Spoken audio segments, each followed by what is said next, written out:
पता है क्या, जब आपको अपनी जिम्मेदारियों का एहसास होता है और ये समझ आता है कि जो काम आपको पहले कर लेना चाहिए था वो अब भी अधूरा पड़ा है, तो दिल बहुत भारी लग सकता है। वो पछतावे का बोझ, खोए हुए मौके और गलत फैसलों की यादें अंदर से तोड़ सकती हैं। लेकिन सुनो, ये ठीक है। सबसे जरूरी चीज है एहसास। अगर आपको अब समझ आया है तो ये अपने आप में एक जीत है, क्योंकि बहुत से लोग कभी सच में अपनी गलतियों को पहचान ही नहीं पाते। आपने पहचान लिया और ये छोटी बात नहीं है।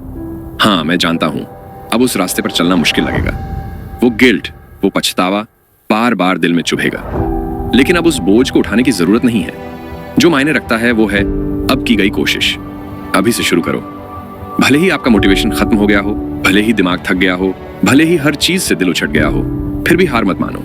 थकान के बावजूद आगे बढ़ो, क्योंकि आपको खुद को एक ऐसा भविष्य देना है जहां आप पछतावे के बोझ तले न दबे रहें। आप चाहते हो कि जब पीछे मुड़कर देखो तो कह सको, मैंने कोशिश की थी, मैंने खुद के लिए लड़ा था।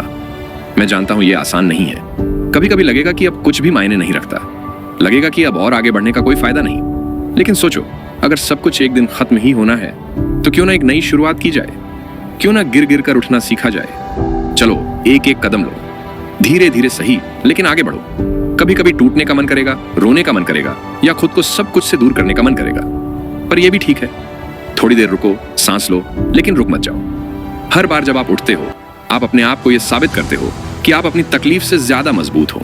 याद रखो, आपकी जिंदगी सिर्फ आपकी है, कोई और आपकी लड़ाई नहीं लड़ेगा। लेकिन आपके पास वो ताकत है जिससे आप अपनी कहानी बदल सकते हो। आप अपने पछतावे को सीख में बदल सकते हो, गिल्ट को ग्रोथ में और दर्द को ताकत में। तो खुद के लिए लड़ो, उस इंसान के लिए लड़ो जो आप बनना चाहते हो, क्योंकि दिन के आखिर में हारने से भी बुरी चीज है कभी कोशिश ना करना। और आपने कोशिश शुरू कर दी है, क्योंकि आपको एहसास हो गया है कि आप बेहतर बनना चाहते हो। तो चलो एक गहरी सांस लो, आंसू पोंछो और पहला कदम उठाओ। हम सब ने अपने अतीत के लिए बहुत रो लिया। अब वक्त है एक ऐसा भविष्य बनाने का जिस पर आप गर्व कर सको, और इस बार पूरी ताकत से।